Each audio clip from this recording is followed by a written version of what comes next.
I always thought that actually I have to achieve a huge success in order to be happy and finally satisfied. But this book made me think differently, and learning through it, it actually gave me desire to take action rather than overthinking about these huge goals. You can achieve anything in life if you want to, by doing just little actions that are going to lead you to remarkable results. This is what we are going to discuss today with the Atomic Habits book. Hi, hello, welcome back to this new video. I'm so happy and excited to discuss with you this book today. If you don't know me, my name is Ines, and what I do in this channel is to motivate you a little bit, to share with you some important informations that maybe you did not know before, as I didn't know before. And for today's topic, we are going to talk about this amazing book, which is Atomic Habits book. And let's dive into it directly.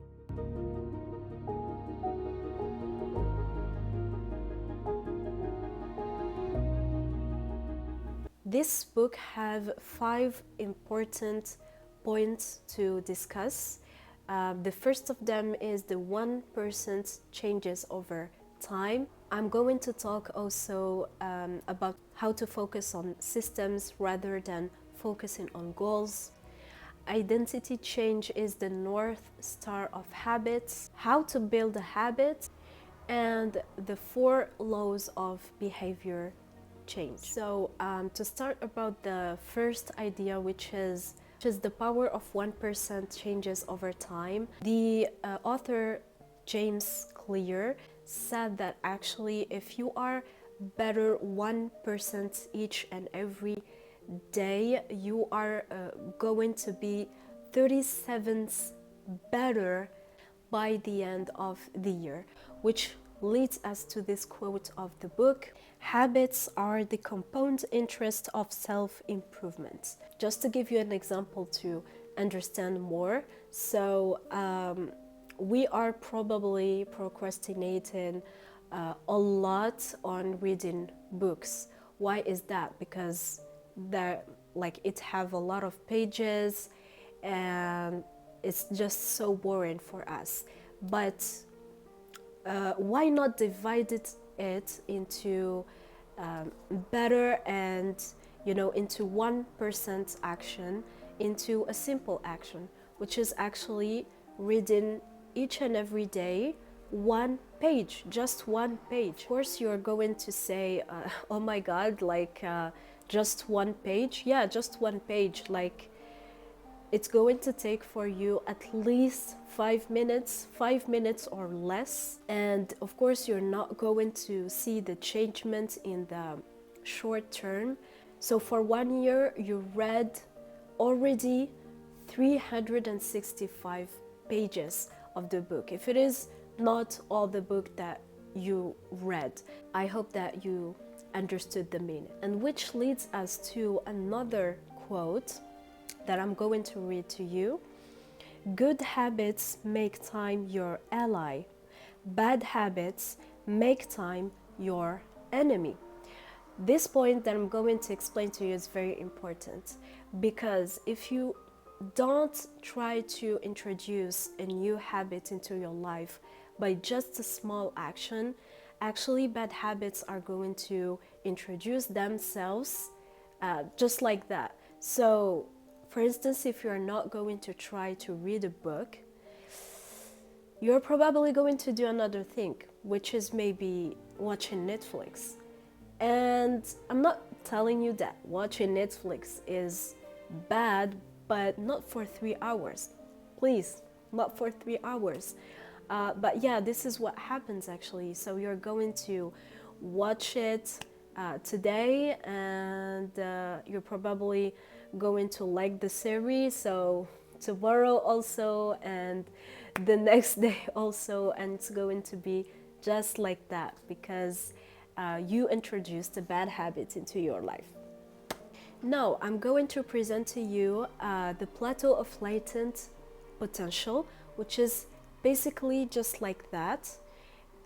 As you see, this is an important plan that James Clear actually explained in his book, and he's just showing us that actually what we all think is that our success is just like that, is linear, but actually it is not. It is like the second way.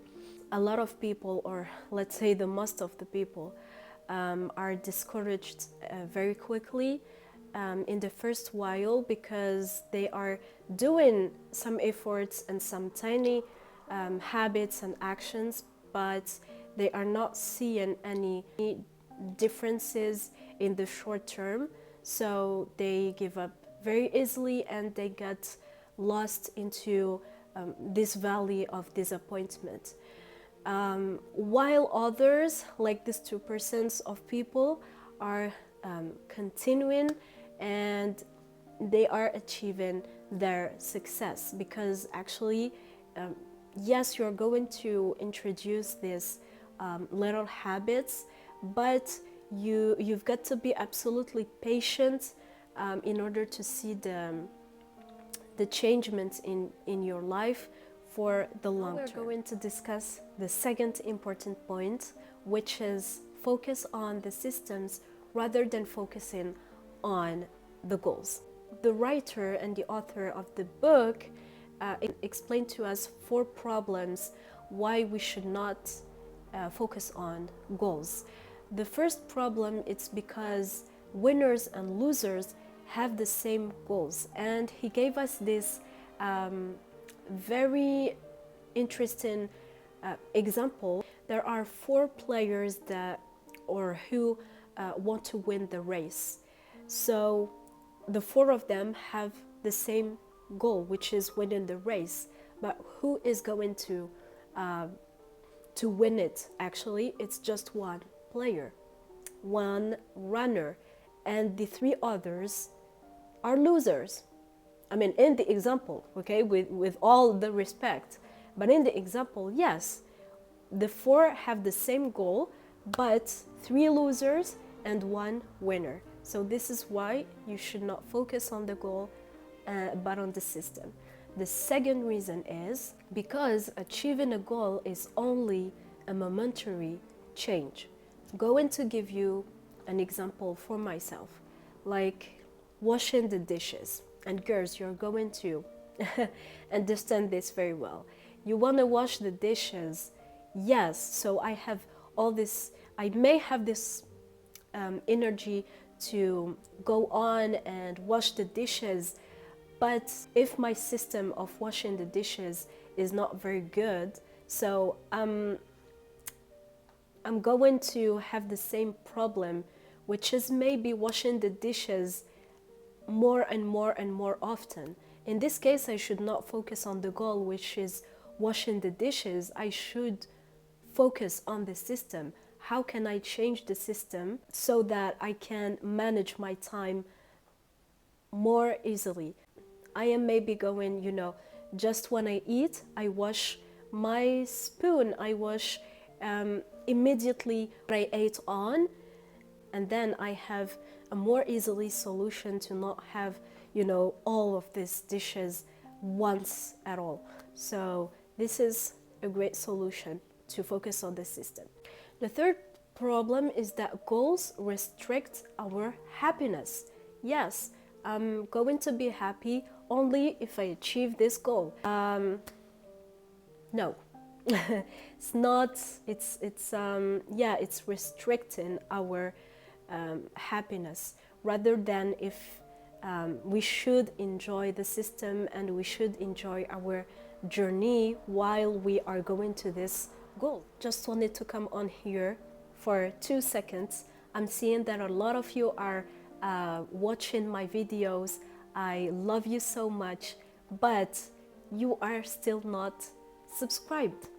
What are you waiting for? Subscribe, my loves. The fourth problem, I'm going just to read the quote of James Clear, which is, "The purpose of setting goals is to win the game. The purpose of building systems is to continue playing the game." Oh my goodness. Like, when I read this, it's absolutely changing my mind.